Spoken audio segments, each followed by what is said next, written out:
Bonjour. Merci de l'invitation, Simon, à participer à ce colloque.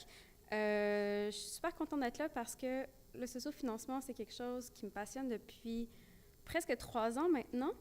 Et j'ai eu la chance de travailler avec beaucoup d'organismes, d'artistes, de créateurs dans les dernières années.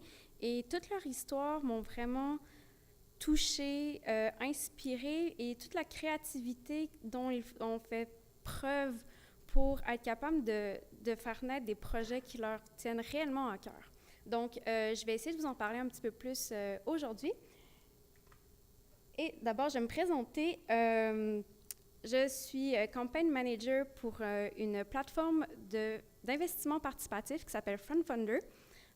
On est basé à Vancouver et on a un petit bureau à Montréal avec ma collègue Blandine derrière. Et ce que notre plateforme offre, c'est aux entreprises de lever des fonds, mais pas en crowdfunding traditionnel. On offre de l'équité. Donc, les entreprises peuvent partager leur actionnariat avec la population. Et la plus grosse campagne qu'on a eue, c'était en octobre dernier avec une entreprise de Montréal qui s'appelle Impact Finance. Impact Finance a levé environ 1,2 million auprès de 800 actionnaires. Et en fait, j'ai eu la chance de travailler chez Impact Finance et de monter leur campagne de financement l'année dernière. Donc, j'ai été en charge de tout ce qui était communication, marketing avec eux. Donc, il y a eu un petit lien, un petit chiffre qui s'est fait dans les dernières semaines de un à l'autre. Et c'était une expérience incroyable. C'était la première fois que moi, j'avais à gérer une campagne, puis je me suis retrouvée de l'autre côté, puis j'étais comme « Oh my God, c'est pas la même affaire, hein? » Quand tu le vis, que quand tu accompagnes les autres entrepreneurs, les autres créateurs à faire leur campagne. Et je dis ça parce que, en fait, avant Impact Finance, j'étais chez KissKissBankBank. Thomas en a fait mention. C'est une des plus grosses plateformes de crowdfunding en Europe, en France, et qui justement vient de se faire racheter par leurs partenaires financiers. Et chez KissKissBankBank, on s'est vraiment concentré sur tout le slogan de la plateforme, c'est « Libérons la créativité ». Et j'avais envie d'axer ma communication aujourd'hui autour un peu de cette notion-là. Donc, je suis sûre que vous avez eu comme 25 définitions de crowdfunding différentes dans la journée, puis on est à l'université, hein? Donc j'en ai préparé une petite. Donc, le crowdfunding est un effort collectif de nombreuses personnes d'un réseau et la mise en commun de leurs ressources pour soutenir les efforts initiés par d'autres personnes ou organisations. Je suis pas bonne, j'ai pas fait de citation, mais moi, je pense que c'est une définition relativement intéressante parce qu'elle elle focus pas seulement sur le financier, elle focus vraiment sur une mise en commun puis des efforts de nombreuses personnes, de nombreux individus à rendre un projet vivant, réel. Et pour moi, c'est un peu ça, le socio-financement, le financement participatif. Puis là, ma slide est presque pareille comme la tienne, mais donc, pourquoi les gens se tourneraient vers le socio-financement, le financement participatif?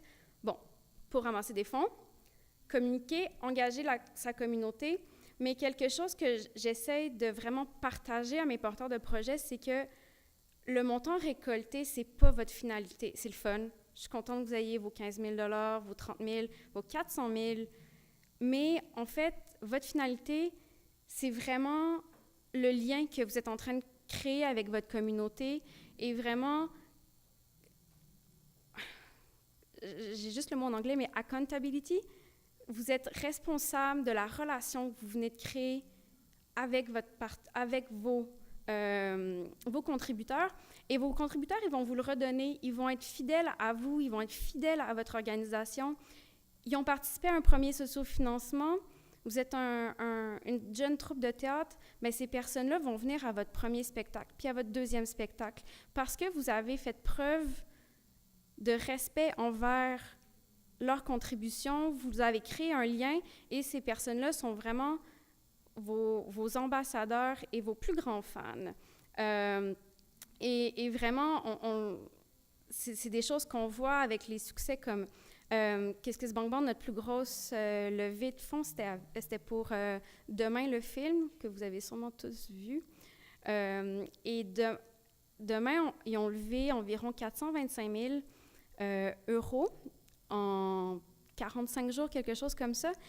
Et en fait, ce qui était le plus important pour les gens, c'était d'avoir leur nom générique puis leur photo générique. Et il y avait environ 8000 personnes, plus que ça, qui ont participé. Puis en fait, chaque nom, chaque photo apparaît au générique. Et tout le monde, dans la journée qui a précédé la sortie du film, est allé voir le film.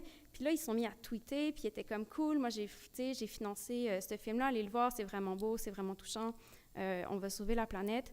Et en fait, toute la communication du film, c'est pas faite par des réseaux traditionnels d'agences de PR ou mettre des annonces dans les journaux. Ça s'est vraiment fait par la communauté qui ont financé ce projet-là. Donc, c'est vraiment, et on connaît maintenant tout le mouvement que ça crée, ce film-là a eu un succès fou, a gagné un César pour meilleur documentaire et a laissé des traces chez les gens.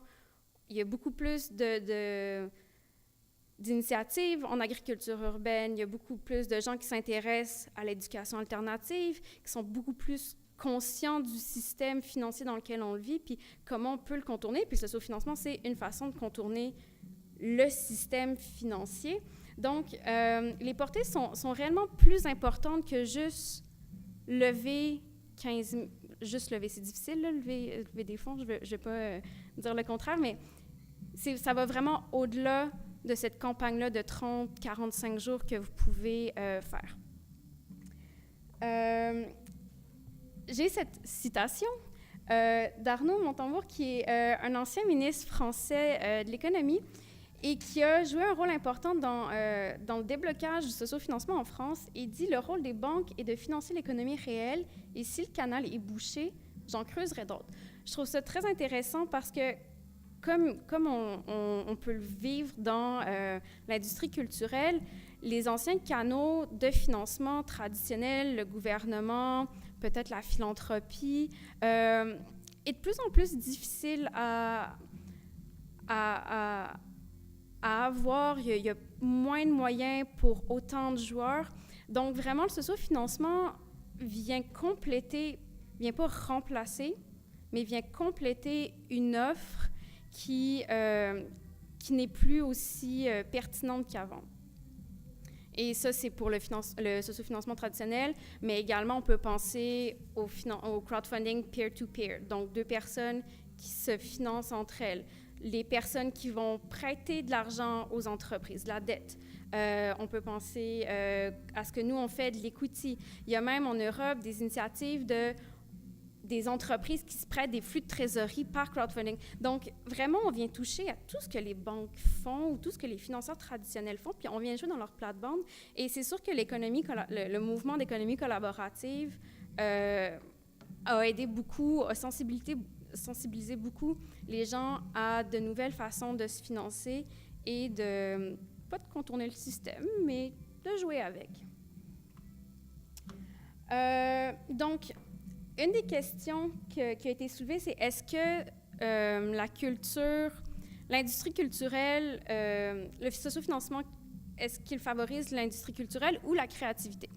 Moi, je dirais, ça c'est une opinion personnelle, puis c'est une opinion que j'ai pu développer quand même en regardant différents exemples. Il y a quand même des cas de figure qui existent qu'on peut nommer. Les gens vont financer des projets qui les allument, qui trouvent innovants, qui trouvent intéressants, qui leur fait vivre exactement une expérience, mais ils ne vont pas financer une organisation qui leur offre rien du tout en tant que telle. Si on regarde un exemple assez populaire ici, c'est la LNI, la Ligue nationale d'impro.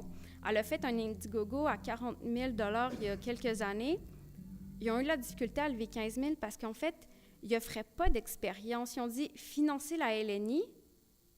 Merci, c'est gentil. Ils ont donné des contreparties intéressantes, mais il n'y avait pas de projet porteur, en fait, derrière ça. Il n'y avait pas une petite... Est-ce que c'est pour financer une tournée dans les régions du Québec? Là, on dit comme, OK, ça, on veut bien, mais on ne veut pas financer une organisation, on ne veut pas payer des salaires, on veut vraiment financer un projet qui nous allume puis qu'on va pouvoir vivre avec vous et non pas juste, voilà, vous faites ce que vous voulez avec mon argent puis merci pour mon t-shirt. C'est vraiment un lien émotif qu'on vient créer avec l'organisation.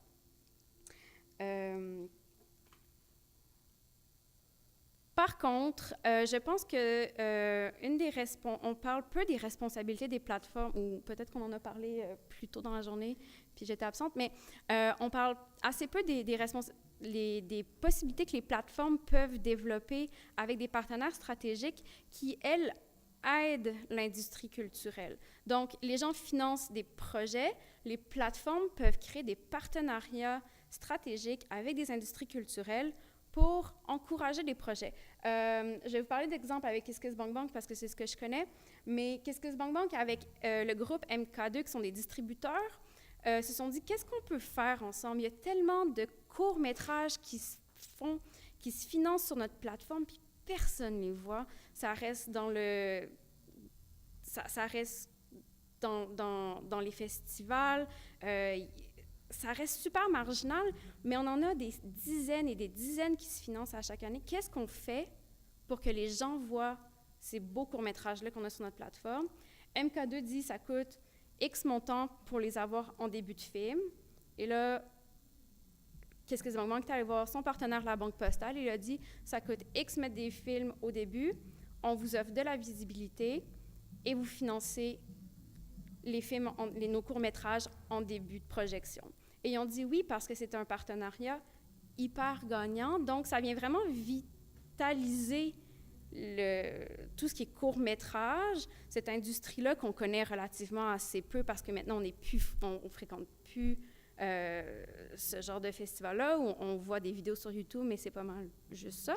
Donc, voilà un exemple intéressant de partenariat qui aide une industrie. Ici, à Montréal, KissKissBankBank a un partenariat avec la Caisse de la Culture, avec Tangente. Tangente, c'est un diffuseur de danse pour des compagnies et des fois, les compagnies n'arrivent pas à boucler leur budget. KissKissBankBank a dit « OK, venez faire votre campagne sur notre plateforme et pour chaque 1 000 $ ou 2 000 $ amassés, la Caisse de la Culture vous donne un 500 $ pour vous donner encore un coup de pouce parce qu'on a vu que vous avez fait Est-ce que j'ai overstep mon temps? Oui, c'est bon. On a exactement... Donc, il y a un financement qui vient de l'institutionnel par un partenariat hyper pertinent, hyper structurant autour de l'industrie de la danse. Donc, c'est quelques exemples-là, je pense, mettent vraiment en lumière, en valeur, le genre d'initiatives qui peuvent être prises par l'industrie et par les plateformes. Il ne faut vraiment pas oublier que la plupart des plateformes de sociofinancement, les grosses plateformes de sociofinancement, ont été créées par des artistes eux-mêmes, Kickstarter par des musiciens. KissKissBankBank, c'était par des acteurs puis des musiciens aussi. Donc, il y a vraiment un lien hyper intime entre le sociofinancement et la créativité et, par extension, la culture. C'est des questions un peu ouvertes qu'on pourra peut-être parler plus tard à la fin de la présentation, après que mes deux autres collègues aient passé. Mais on peut parler de l'impact. C'est quoi l'impact d'une campagne de sociofinancement réussie ou échouée sur une organisation par rapport à leur réputation, par rapport à la capacité de l'équipe de lever des fonds? C'est pas facile, il faut que tu aies une équipe qui est mobilisée. Généralement, les organisations culturelles, les organismes, les OBNL n'ont pas les ressources pour avoir quelqu'un qui gère une campagne de financement. Ça coûte très cher en temps. Et c'est pour ça que beaucoup d'organisations c'est intéressant, mais ça ne vaut pas la peine que je passe du temps là-dessus parce que je peux passer ce temps-là à essayer de vendre un autre spectacle ou à faire d'autres demandes de subventions. Alors, c'est pour ça que vraiment, parler d'engagement de la communauté, ça peut être plus intéressant que dire « passe ton temps à vendre ton spectacle à un diffuseur. » Ce que tu veux, finalement, c'est qu'il y ait des gens dans ta salle. Finalement, c'est que tu vendes des billets. Pourquoi pas le faire via le sociofinancement? ton entreprise, c'était de vendre des cahiers, c'était pas autre chose, tu sais. Donc, c'est quoi les impacts sur les projets financiers? C'est quoi leur devoir envers leurs contributeurs, leur devoir envers ce qu'ils ont promis? Un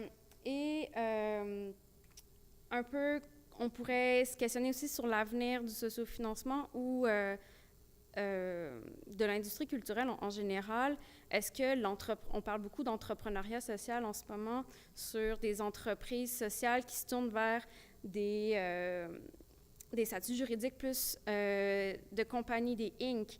Donc, est-ce que l'entrepreneuriat culturel, avec des exemples comme Moment Factory ou genre le traditionnel Cirque du Soleil, est-ce que ça peut pas être intéressant pour être capable de lever plus de fonds, être capable d'être plus créatif dans la façon d'aborder le financement? Est-ce que c'est pas possible de penser à des différents outils financiers pour l'industrie culturelle? Le cinéma du Parc a fait une belle levée de fonds avec des bons d'obligation. Donc, des gens achètent des bons, c'est du sociofinancement. Puis, en fait, le cinéma du Parc s'engage à rembourser ces personnes-là avec une petite marge au bout. Donc, il y a plusieurs choses que les plateformes et l'industrie financière peuvent réfléchir ensemble pour offrir des outils de financement plus pertinents aux organisations culturelles. Merci.